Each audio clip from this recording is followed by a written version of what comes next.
नमस्ते भगवान। महाराज जी, बहुत से लोग यह लोक में ही खाली बिलीव करते हैं, विश्वास करते हैं, उनके जीवन में परलोक जैसा कुछ होता नहीं है। तो ऐसे लोग इस जीवन में हर वो चीज़ कर जाते जो नहीं करना चाहिए, क्योंकि उन्हें डर नहीं होता। तो ऐसे लोग जो परलोक को नहीं समझते, नहीं मानते, उन्हें हम कैसे समझा सकते हैं? देखिए, बात बिल्कुल सही है। जिनकी दृष्टि में दृश्य जीवन ही सब कुछ है, वो केवल दृश्य की बात करते हैं और उनके जीवन का एक ही ध्येय है, मौज मजा और मस्ती।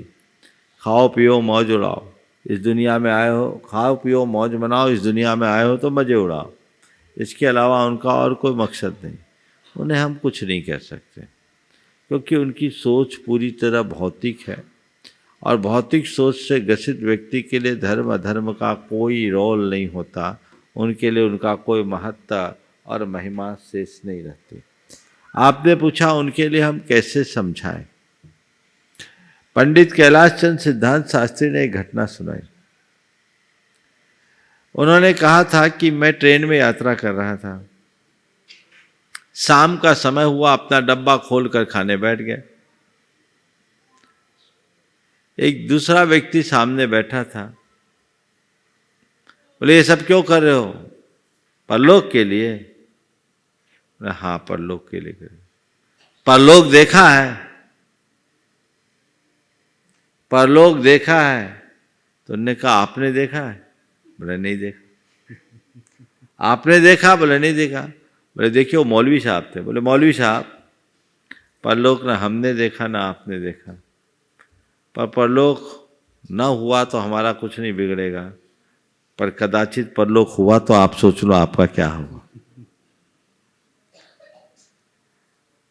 एक बात मैं और कहता हूं, धर्म और अध्यात्म को हम लोग जो परलोक से जोड़ करके अपनाए ने, इसने धर्म की उपयोगिता को थोड़ा कमजोर किया।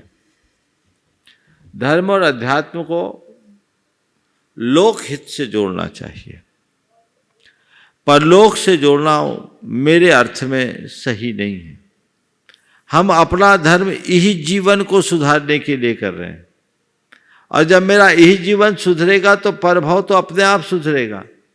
लेकिन हम जब ये जोड़ देते कि परलोक में हमको धर्म करने से पुण्य मिलेगा, हम स्वर्ग जाएंगे, हमको ये मिलेगा वो मिलेगा, तो आज की पीढ़ी को ये सब बातें हजम नहीं होती कि भैया ये तो मरने के बाद मिलेगा, क्या पता मिलेगा कि नहीं मिलेगा।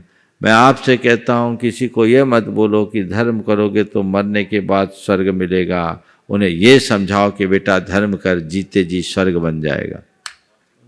जीवन को स्वर्ग बनाओ। परलोक को सुधारने के लिए धर्म मत करो, इलोक को सुधारने के लिए धर्म करो। और जो धर्म इलोक को नहीं सुधारता वो परलोक को क्या सुधारेगा। इलोक को सुधारने वाला धर्म नगद धर्म, और परलोक को सुधारने वाला धर्म उधार धर्म है। उधार में उधार नहीं। आज नहीं सुधरा तो कल कैसे सुधरेगा? आज को सुधारोगे तो कल सुधरेगा।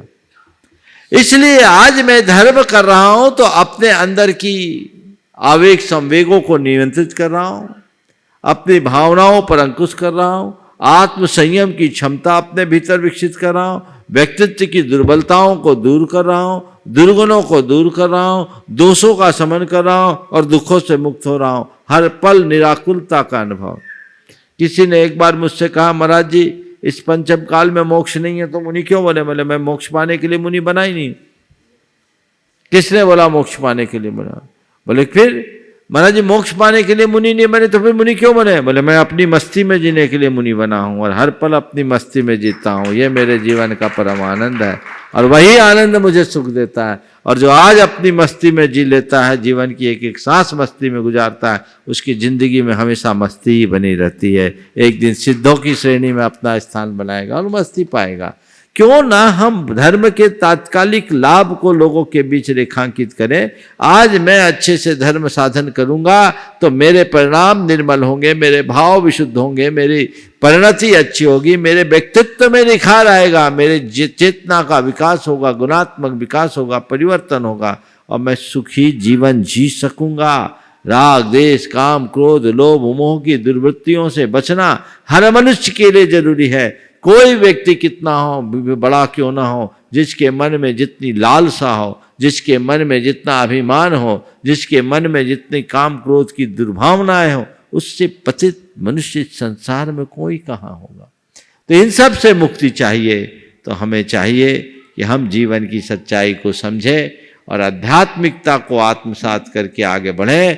ऐसे लोगों को इहलोक के लिए अच्छा बनाने की बात करें, इहलोक को अच्छा बनाने की बात करें। उनसे बोले एंजॉय करना है तो बस अपनी प्रवृत्तियों को संयत करके करो, वही सही एंजॉय है।